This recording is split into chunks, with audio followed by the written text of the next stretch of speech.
Hi, this is Nahid and welcome. In our last video, we talked about relationships and how your relationships can either hold you back or propel you forward when it comes to building the life that you want. In this video, we're going to take that a step further and talk about building relationships with people you don't even know yet. To give you context, what we're working through is everything that stems from my core guiding question: if we're smart and capable and we have the freedom to create any life we want for ourselves, why are so many people stuck and unhappy? And what that led me to is a core mission of clearing the path to success for as many people as possible. In order to do that, I needed to deeply understand what gets in the way of success. And keep in mind, when I talk about success, I'm not talking about necessarily the traditional view of success in society, but I'm talking about success in terms of the life you want for yourself and your ability to create that for yourself. So the obstacles pyramid takes us through all the different ways people could either get stuck and have a hard time building the life they want for themselves or get propelled forward. We've been working our way down the obstacles pyramid in this series, and in this video, we're at the relationships level. In our last video, we talked about the first aspect of the relationships level, which are all the people that are actually you're in relationship with right now. In this video, we're going to talk about building a network. Keep in mind that everyone you know knows about 250 good people, and those people could be great contacts for you.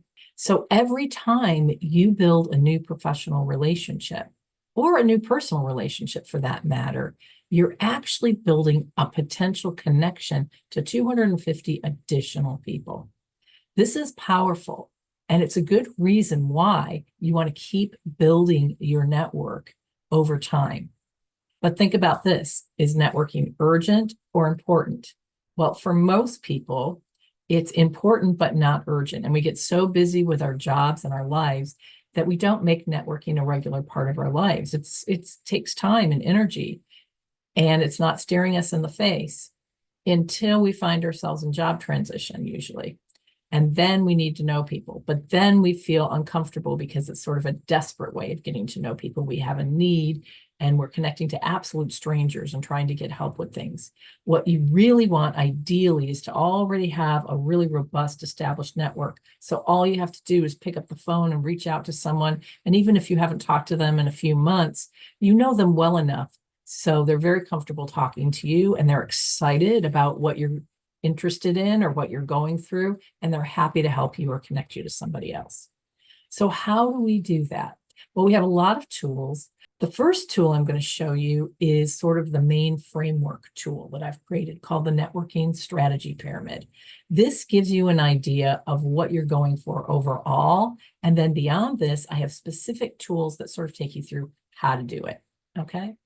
So if you'll notice in the networking strategy pyramid, we have several levels of the pyramid.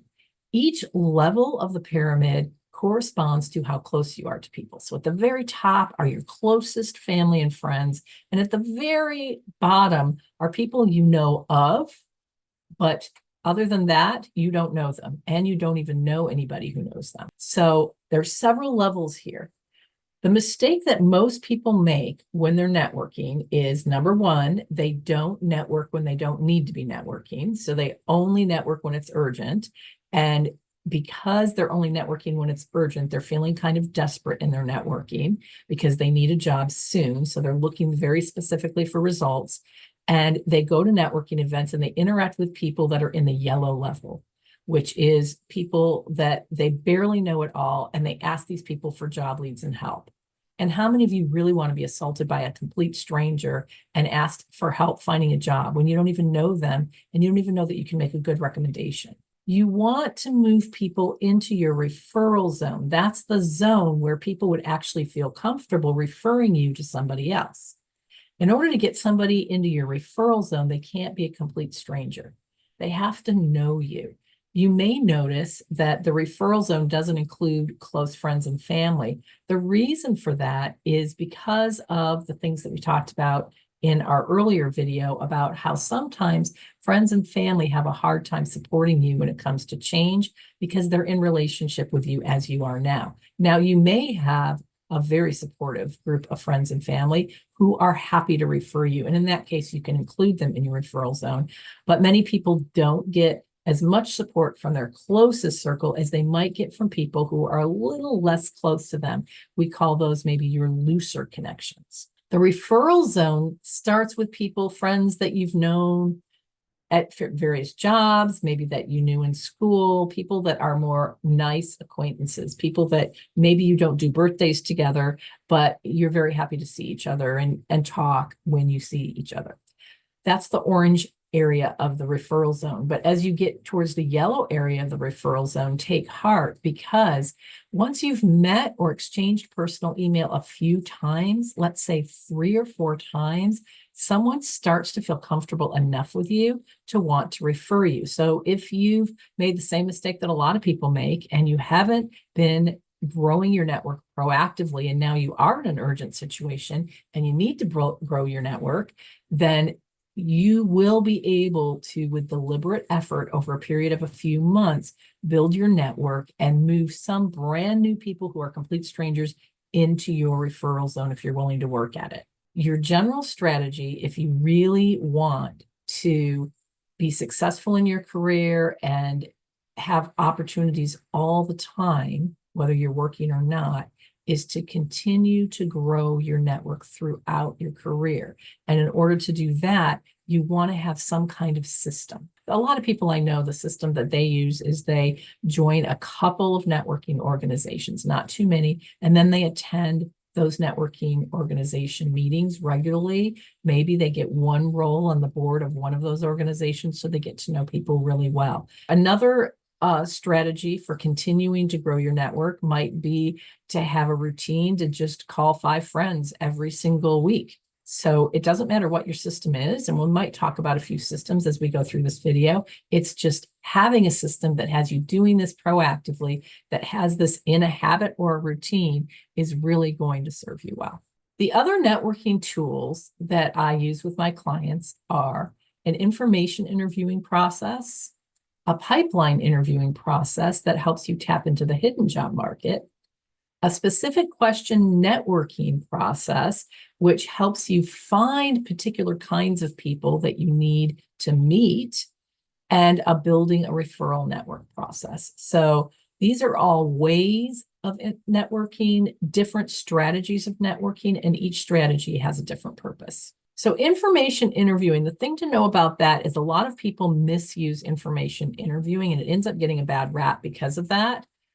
People often try to schedule an information interview, and then kind of in secret, they hope that the person who's interviewing them is just so entranced with them that they offer a job on a silver platter. And we all kind of have been there. I've done that before. It's just kind of the non-scary way to proactively look for a job, but it actually kind of makes people feel manipulated. So it's not a wise strategy, but it is a wise strategy as part of your job search if you're using it in the right way. And the way you should be using information interviewing is literally to find information out, to learn. So the typical things that will be helpful is when you want to learn about a new type of job that you're targeting that you haven't been in yet. You want to interview people who have that job already, not people who could hire you into that job, people who actually have that job, so that they can tell you what the day-to-day is like. And what that'll give you is a feel for things that will help you when you're actually interviewing for that job. Another reason to use information interviewing would be when you want to learn what it's like to work for a company. If you can get a hold of a couple of people who work for that company, especially if it's a large organization, that'll give you a sense of the culture. And that will also help you discover some of the hidden skeletons in the closet that maybe you would not see if you're only looking at advertisements. And another time to use information interviewing is when you're not sure where you want to go in your career and you're exploring new careers. So this is an excellent process to use if you use it appropriately and respectfully. And if you do need help figuring out how to information interview, I have an entire process that includes coming up with the types of questions, kind of how you approach people, how you thank people afterwards. So if you need those details, we have them. Okay, now the pipeline interviewing strategy, which is really about getting into people's pipeline before they've even thought of creating a job. So this is a clever way of tapping into the hidden job market. The idea is, and if you are a manager or if you've been a manager, you know this to be true, the time between when you first start needing help or additional resources to get something done, to achieve a goal or solve a problem in your department, and the time that you actually say, okay, I'm going to post a job, there could be months between point A and point B there. And in those months, if you happen to know somebody who could help you, you're usually going to reach out to them. And if you can get your help from them, you'll never post the job. So the idea is, how do we help you get to know people who could have the problems that you can solve before they want to post a job? The strategy is that you want to get into their pipeline. And so it's a very strategic networking process. It does take some courage, but it really helps you tap into the hidden job market, into all of these potential jobs, and even to create jobs for yourself that are more lined up with who you are and what you can offer.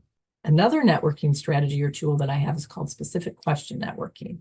What that is what do you do when you need to find a specific type of person to talk to, maybe to information interview with, right? So you're trying to figure out, are there any jobs out there that combine music with math? Or is it really possible to transfer into human resources if you don't have human resources background? Do I have to go back to school in order to do that? So these kinds of questions are helpful to get answered by talking to people who have done those things or been in those situations. And so you need a specific type of person, someone who's actually gone through something, or someone who knows about something because they have experience. Specific question networking, I call it that because there are two specific questions that you ask in order to find the right person. And it's based on the theory of the 6 degrees of separation, which was made popular with the Kevin Bacon movies. There was a big game. Basically, you're connected to everyone in the world within 6 degrees. So if you find a friend of a friend of a friend of a friend, you could get to anybody. And so if you really believe that's possible, and there's lots of studies that establish that that's in fact true, then you can get to anyone you need to network with within about 2 steps. So the idea is that you ask someone in your network, hey, do you know anybody who, and you ask a very specific question that describes the type of person. Do you know anyone who has a job that involves both music and math? Do you know anyone who has a position in human resources and got into that position without prior human resources background, for example? Now, their answer is simply yes or no. But if they don't know anyone, then you say, do you know anyone who might know anyone? And you're very clear about what you're going to do. So they're more likely to connect you to somebody if you're very clear with them. This is what I want to know from them. These are the questions I'm going to ask them. I won't take more than 10 minutes of their time. I can even just send them an email, but this is what I'm trying to learn. If you're very upfront and authentic about what you're trying to do, people are usually happy to connect you. Okay, another thing that we do in networking is we talk about building a referral network. And I often will refer to this book, The Referral of a Lifetime by Tim Templeton. We don't go through the book exactly, but he offers such a simple process for building a referral network that we can use this as a basis. And a lot of people like using it. It's a very quick read. And it came out several years ago. So it's not going to have all the tools in it that you're used to now, but still it's the concepts that are important. So you don't have to use a manual notebook and write a list of people or an Excel spreadsheet. You might have a contact list in your smartphone. The point is, read it, look at the concepts. It gives you an idea of how to build a referral network very quickly. All right, so that is networking. Next video, we're going to go to the next level of our pyramid, which is the needs level. So we're getting into the really deep stuff. Hope to see you there.